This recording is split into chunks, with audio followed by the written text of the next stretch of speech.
From the drop of the puck to the final buzzer and more, you're listening to Niagara Ice Dogs Hockey, live and exclusively on GiantFM.com and Country89.com. Whenever this 2021-22 season comes to an end, Ted Lehman here at the Meridian Center, I'm going to have memories of what the coach has brought me, because there has been so many great memories working with Rob Hubbert. Here we go with another one. So, Coach, I get you to introduce our second intermission. Yeah, this guy here, what a great guy, a community guy, owns Crossfire Wrestling. Chris LaPlante, thanks for coming on today. I got his family here to watch the Ice Dogs. Thanks for having us here today, Rob. Appreciate it. Nice to meet you as well, Mr. Lehman. What is this guy like as a manager? I mean, I know what I'm going to get, and we got Chuck LaFleur working. He's going to give me all the Rob Hubbert coaching stories.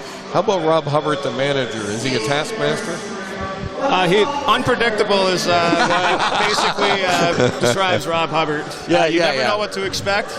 Anything can happen when you're around this individual here. And I will say this, when he did train me, I was ready for my match back in 2019. You're singing my song. I think I'll put that on his business card. Unpredictable. I like that. My son, especially, great memories of going to watch wrestling. Back then we were in Kitchener and going to the Memorial Auditorium and seeing, and he just got so much out of it on a regular basis. Does that give you the biggest smile when you see the young ones and how they react to what Chris LaPlante does? Yeah, absolutely. Like, for me, that's what it's all about. Like, when I first started watching wrestling, I was 6 years old. And when I see all the kids coming out, watching and being entertained, the one good thing is our show is very family-friendly. Anybody in all ages can come. It's always great to see grandparents even coming with their grandchildren as well to come watch the events. I get aged here on a regular basis. When I write the book, it's going to be called The Oldest Guy on the Bus, because I am. So I'm going to age you now. You started watching at 6. Who are you watching?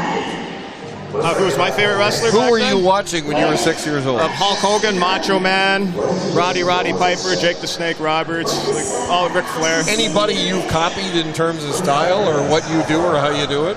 I kind of copy more the lines of Bret the Hitman Hart, very like the technical aspect, trying to get everybody down in holds and making them submit. Okay, Rob Hubbert, if Chris LaPlante was out there, who's our guest, if he was out there in the third period, what would be happening? Well, I'll tell you, I would have tapped him on the back and said, LaPlante, you're going right to the net, and the first guy that comes and touches you, you're dropping your mitts and going, no. I'm joking.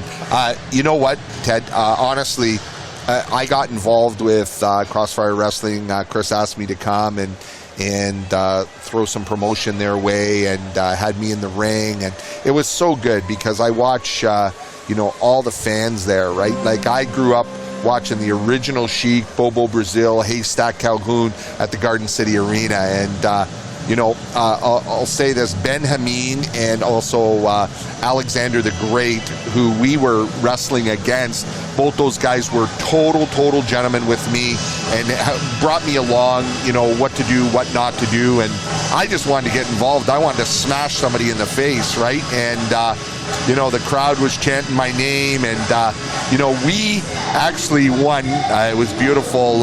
Chris did a great spear with our Canadian flag. We whacked Ben Hameen because he talks about the Taliban, right? He calls it infidels. And him and I on social media have been going at it. But I'm so thankful that we have guys like Chris who, have taken the hit during the pandemic, haven't been able to have any type of wrestling, and still promoting within the community, and watching him donate a check at the end of the night.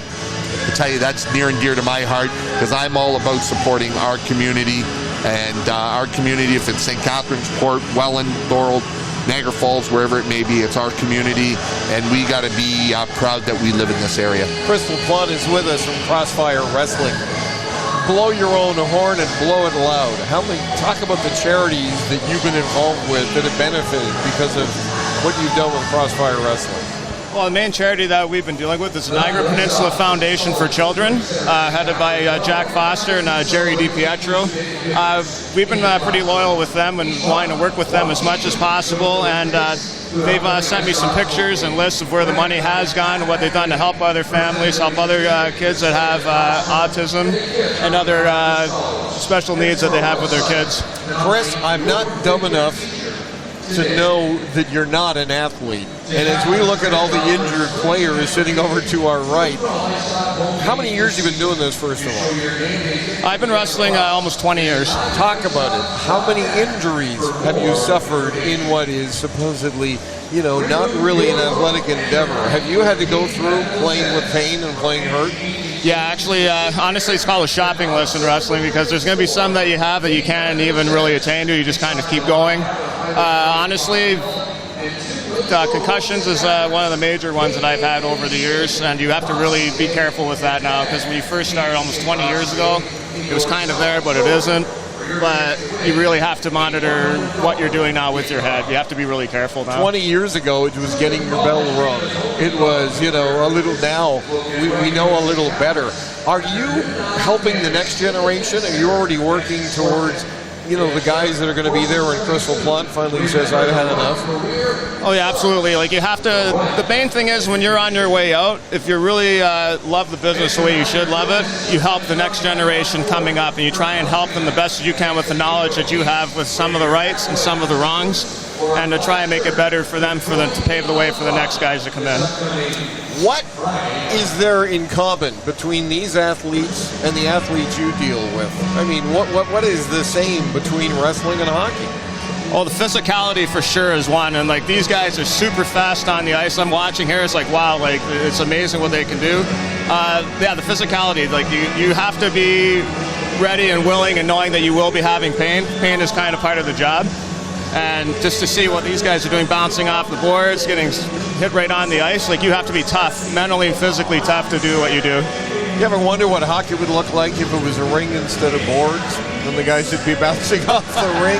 That'd be an all-out war, I think. That's what I think it would be. There'd be a lot of rumbling going on, that's for sure. Before we run out of time, let's make sure we plug again. Chris LaPlante's with us at Crossfire Wrestling. Fingers, toes, everything else crossed. Get myself on the head to knock on wood. Give you all the best of luck. Chris LaPlante, I love a man with passion. He's tied into the community. Pleasure meeting you for the first time. You're one of about 100 people I'm meeting because of Rob Hubbert. I laugh on the radio. He's referred to as the icon. And I had to tell my son, I said, you need to understand something. Chuck LaFleur was here when I moved here 18 years ago. Rod Mahood has spent his whole life here. Rob Hubbert has put down his roots and he's been here. I'm still only 18 years in the area, and I'm still meeting people. Thanks for all you do, and thanks for what you're doing for charities in the area. Well, thank you for having me here, and I will say this real quick. I used to watch him coaching. This all used to start. I used to be on the Friday nights back when he was in Port Colborne, and he would coach Thorold Blackhawks. And now him being part of this show is like a big deal for me. He doesn't really know that, but he's one of a kind. It's unpredictable. I will warn you, Chuck LaFleur and I are going to do an intermission feature on things the coach hasn't done. So that's coming up. Chris LaPlante, thanks again. Stay well, stay healthy, and thanks for everything. Thank you very much. We're coming back with a window on the OHL here on Ice Dogs Hockey, home of the Ice Dogs, Country89.com and GiantFM.com.